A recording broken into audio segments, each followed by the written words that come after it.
Bismillahirrahmanirrahim. Assalamualaikum warahmatullahi wabarakatuh. Alhamdulillahi rabbil alamin. Rabbi shrah li sadri wa yassir li amri wa hlul 'uqdatam min lisani yafqahu qawli. Amma ba'du, asyhadu an la ilaha illallah wahdahu la syarika lah wa asyhadu anna Muhammadan abduhu wa rasuluh. Allahumma shalli ala Muhammadin sallallahu alaihi wa alihi wa sahbihi wa sallaman tasliman katsira. Amma ba'd, alhamdulillah malam ini kita masih bertepukan Allah Subhanahu wa taala di masjid yang mulia ini dalam rangka kita berupaya menjalankan apa yang diperintahkan Allah Subhanahu wa taala dan langkah-langkah untuk meraih kebahagiaan yang kita inginkan, sebagaimana beberapa hari yang lalu saya sudah sampaikan terkait dengan tujuan hidup kita, yaitu ketika kita memahami tujuan di dalam kehidupan ini, maka kehidupan kita insya Allah tidak akan kacau.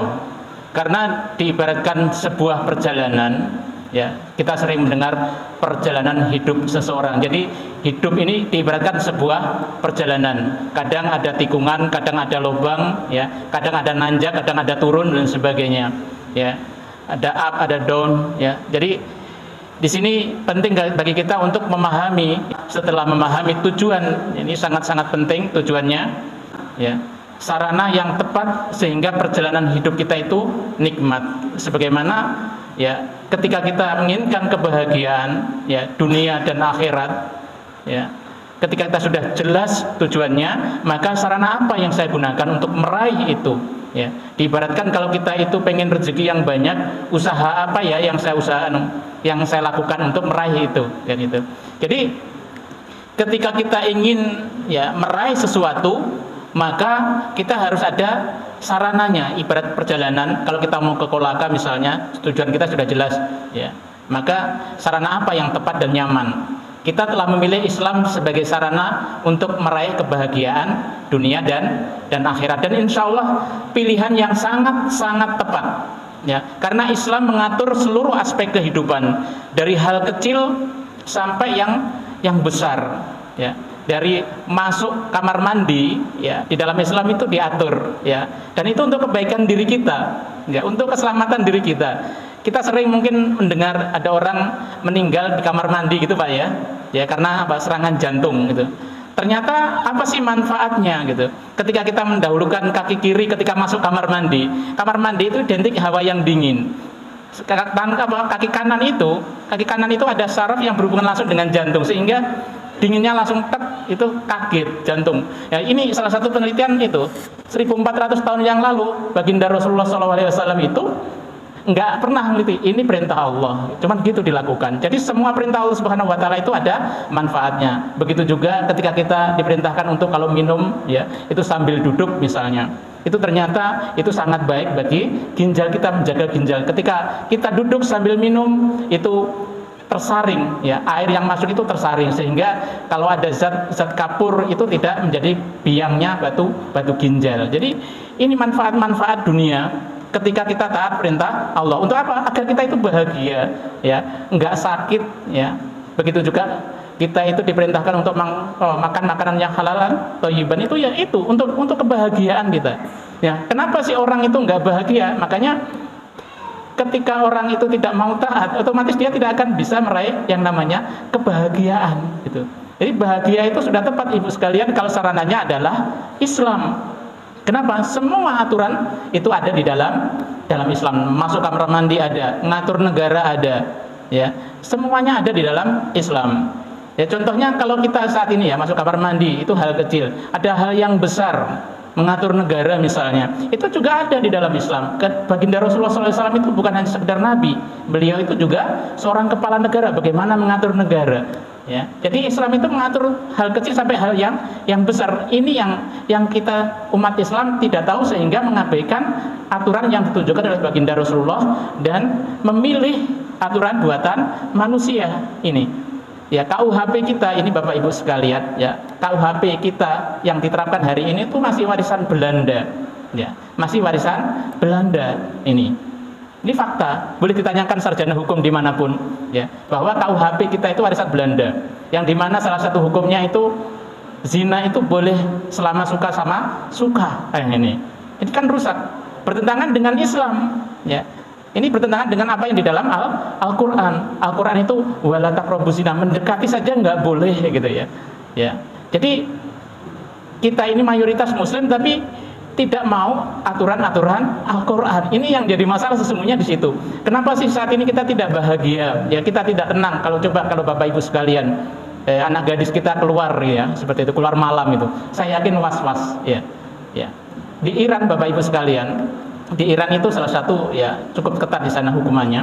Di Iran itu kalau anak gadis ya keluar jam 1 malam pun tidak apa-apa. Kenapa? Aman. Kenapa? Ya karena orang itu mau menghukum ya mau ganggu perempuan itu hukumannya lebih berat gitu ya, seperti itu. Enaknya nggak seberapa tapi ya hukumannya luar biasa. Ini hukum Islam ya. Ya. Di Arab Saudi itu menerapkan hukum Islam itu baru sebagian, belum kafah, belum semuanya. Itu kalau dibandingkan keamanannya, jumlah kriminal atau kejahatan itu ya, di Amerika itu 1 hari itu dibandingkan kejahatan jumlahnya ya, jumlahnya itu di Amerika yang tidak menerapkan Islam itu 1 hari, kemudian dibandingkan dengan Arab Saudi yang menerapkan sebagian aturan Islam itu 1 hari sama dengan 1 tahun ya, seperti itu jumlah kriminalitas.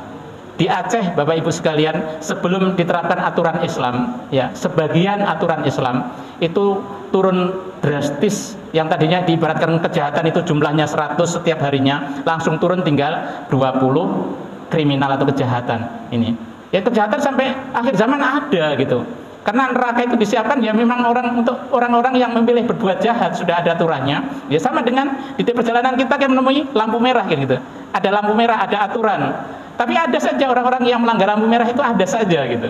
Ya, orang yang taat insya Allah selamat, orang yang melanggar insya Allah bisa celaka gitu. Makanya kita taat perintah Allah Subhanahu Wa Taala itu agar kita tuh senang, bahagia. Ketika kita taat pasti bahagia.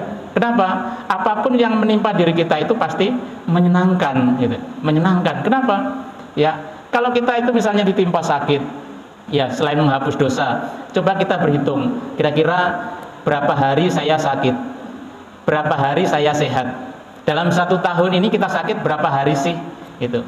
Kadang orang susah untuk bersyukur dengan nikmat Allah yang namanya sehat itu, karena itu tadi tidak pernah memperhitungkan nikmat sehat yang diberikan oleh Allah. 50 tahun sakit 1 bulan saja sudah mengeluh kan gitu. Jadi penting bagi kita itu untuk senantiasa untuk menjadikan Islam itu menjadi sandaran patokan aturan, sehingga kita itu bisa meraih kebahagiaan. Sehingga apa? Ketika kita menghadapi masalah dalam kehidupan ini, seharusnya bertanyanya bagaimana ya di dalam Islam ya.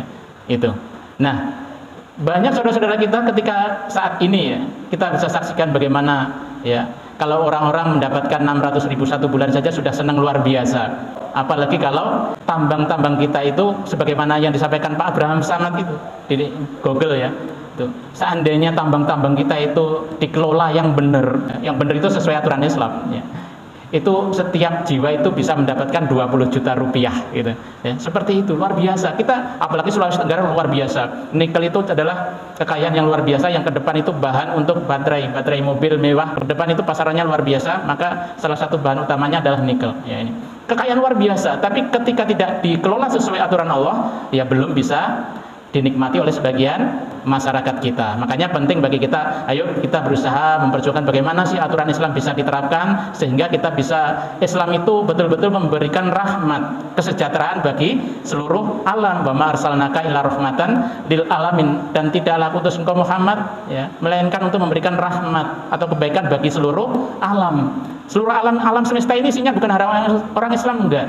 Ada orang-orang yang agama lain. Jadi ketika sejahtera, yang merasakan sejahtera itu bukan hanya orang Islam. Agama apapun dia akan merasakannya. Jalan yang nikmat karena nggak perlu ngutang, karena kekayaan alam negeri kita luar biasa. Ketika dikelola aturan Allah, sesuai dengan aturan Allah, akan membawa kebahagiaan, kenikmatan. Ketika orang yang mencuri, orang yang korupsi itu dipotong tangannya misalnya, orang takut mau korupsi. Kenapa? Itu perintah Al-Quran kan gitu. Orang takut korupsi, otomatis apa? Aman gitu.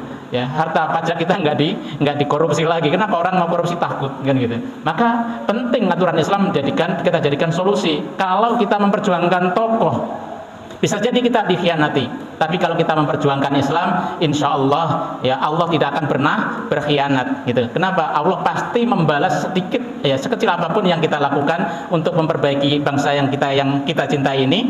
Ya kita luruskan anak-anak kita belajar karena Allah ya, bukan karena ingin jadi dokter, bukan karena jadi insinyur, tapi ingin ya bagaimana berkontribusi memperbaiki negeri yang kita cintai ini. Sekaligus belajar itu adalah kewajiban dari Allah Subhanahu wa taala. Itu saja sedikit yang saya sampaikan, semoga bisa bermanfaat. Wabillahi taufiq wal hidayah. Wassalamualaikum warahmatullahi wabarakatuh.